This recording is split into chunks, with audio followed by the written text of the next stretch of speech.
All right, so today we're going to be looking at energy healing. Okay. And this is something that I'm really excited about because it's kind of a new area for me. Yeah, energy healing is really having a moment right now. It is. Yeah, and I think it really speaks to this desire that people have to, Yeah, really look beyond the physical.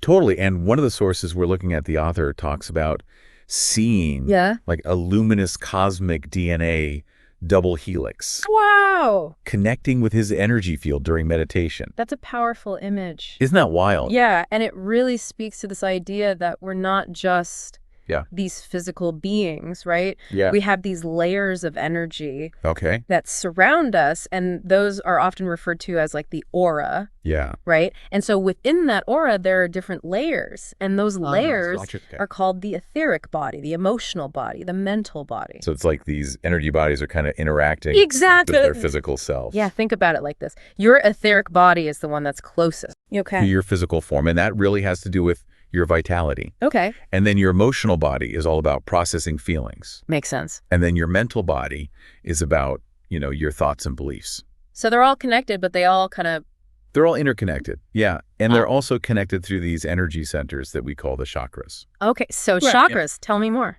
So the chakras, you can think of them as these spinning wheels of energy. Okay. And they're located along your spine.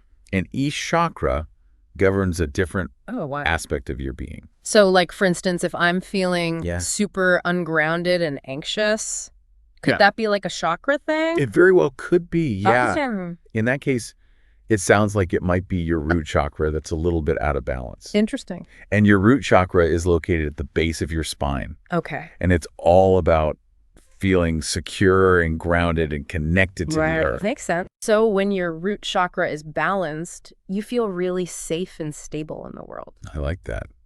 What about like Yeah. creativity? I've been feeling really stuck lately. Yeah. Could that also be a chakra thing? It absolutely could be. That might be your sacral chakra talking. Sacral chakra. Yeah, your sacral chakra is located in your lower abdomen. Okay. And that governs your creativity, your passion, your emotional expression. Interesting. So if you're feeling blocked creatively or emotionally, that might be So you're saying a sign. that if these chakras are kind of out of whack, that it can mess with the flow of energy in your body, Absolutely. and then that can impact Yeah, it can lead to all sorts of our physical or emotional health. Yeah. Okay. Physical, emotional, mental, even spiritual issues. But the good news is we can work with this stuff. Exactly. Yeah. That's the key. We're not just stuck. Yeah. There's so much that we can do to work with our energy. So how do we do that? How do we do that? Well, there are lots of different types of energy healing. Okay. You've probably heard of some of them. Things like Reiki, Yeah. where practitioners channel universal energy through their hands. Right. Or acupuncture, which uses needles to stimulate specific energy points in the body. Yeah. And then this source also mentions things like therapeutic touch and sound healing. Exactly. So it sounds like the goal with all these The goal is to restore different methods. balance and flow within the energy system. And it's not just about... And the beautiful thing is it's not about masking the symptoms. Right. It's about going to the root cause of the imbalance. I love that. And I have to ask about that spiritual DNA vision that the author had. Yeah. It sounds kind of like sci-fi to me. It does, doesn't it? Yeah. But it's a really fascinating concept. Okay. So think of spiritual DNA as like a blueprint.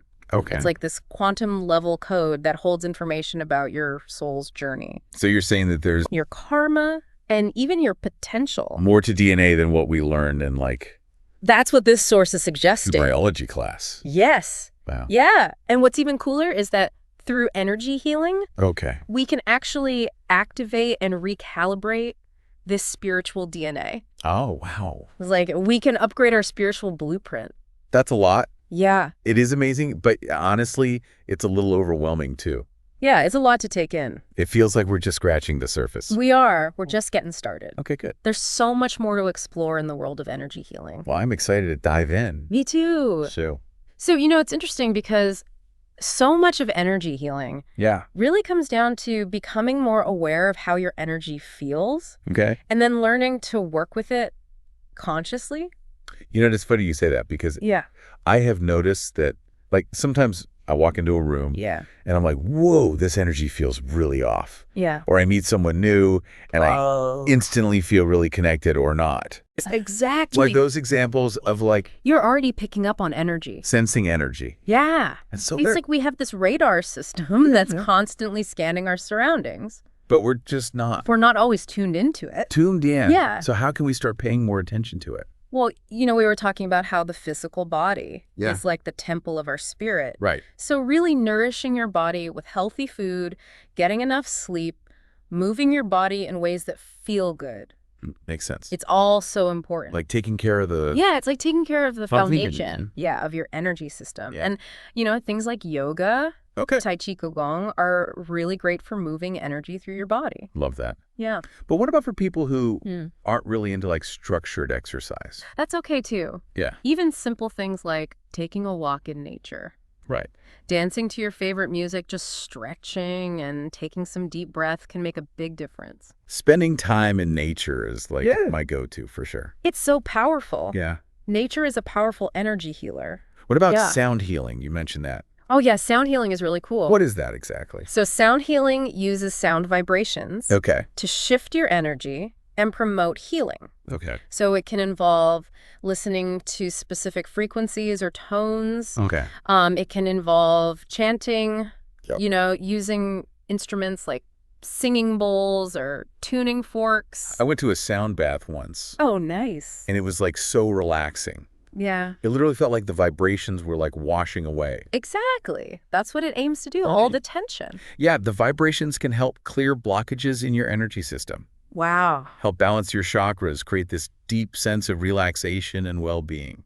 So there's so many ways to approach. There's so many different ones. Energy healing. Yeah, it's not one size fits all. One size fits all. And that's the beauty of it. And you kind of just have to experiment to see what works. Exactly. Be curious, experiment with different approaches, Yeah. and find what resonates with you, what feels good for your body and your soul. It's like building your own energy healing toolkit. Exactly. I like that. Choose what works best for you.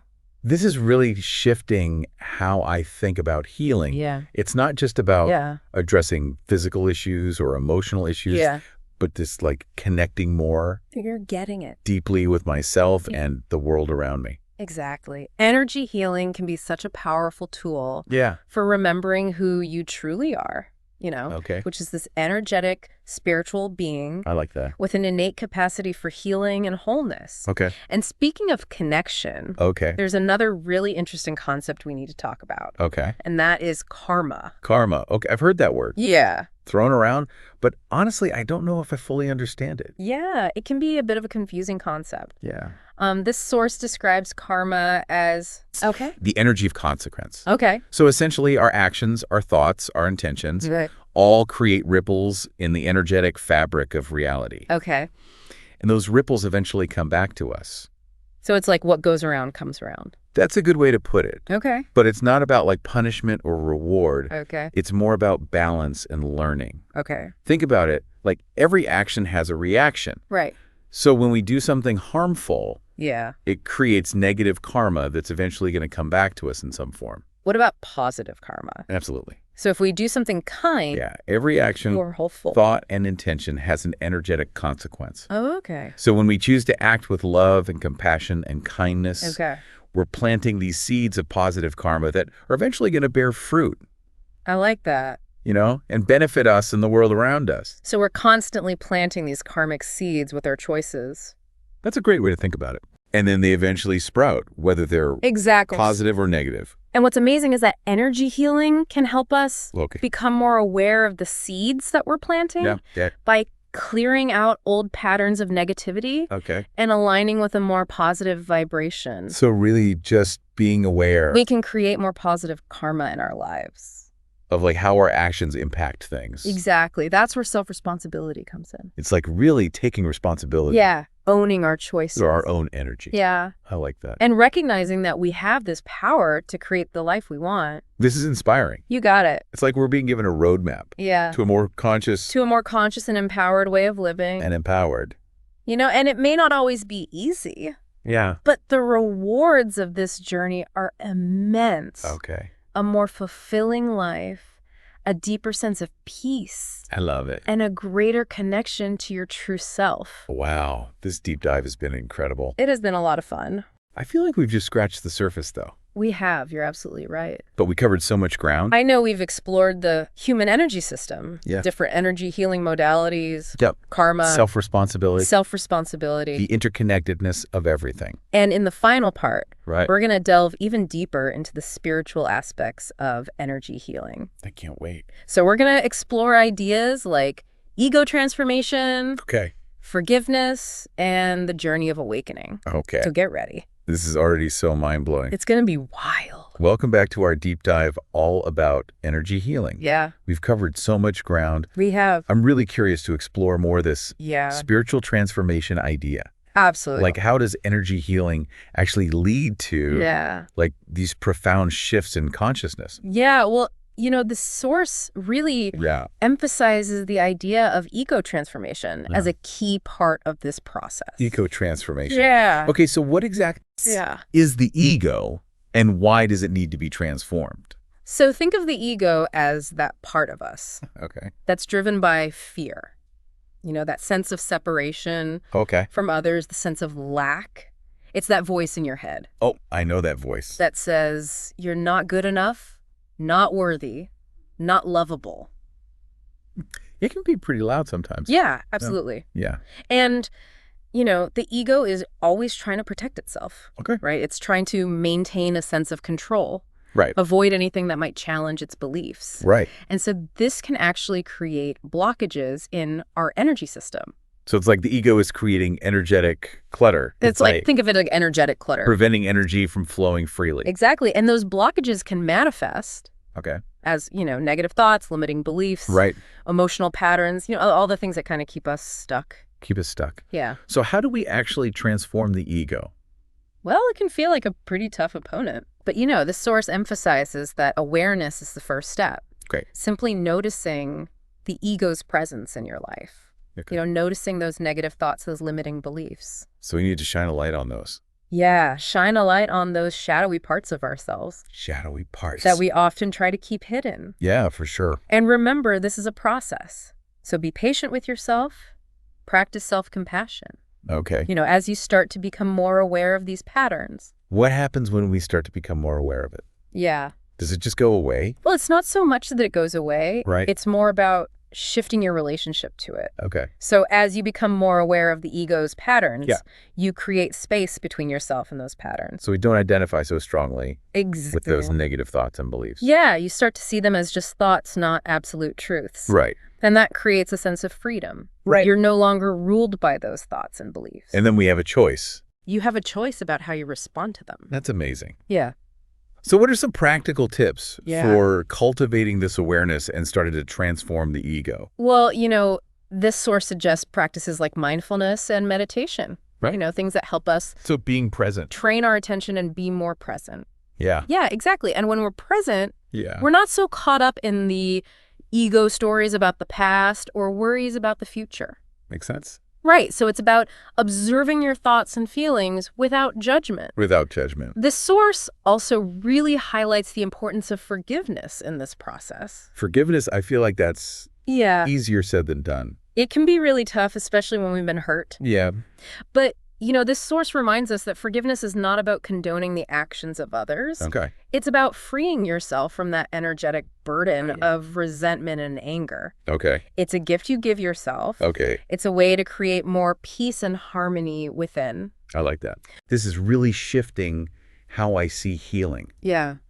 It's not just about like fixing what's broken, but it's about cultivating a deeper connection with ourselves. You're getting it. With others. Yeah. With something bigger than ourselves. That's the heart of it. Yeah. It's about remembering who you truly are. Yeah. You know, this spiritual being having a human experience. And energy healing helps us. Yeah, energy healing can help you peel back. And peel back those layers. Those layers of conditioning and reconnect with that essential truth. I love that. Yeah.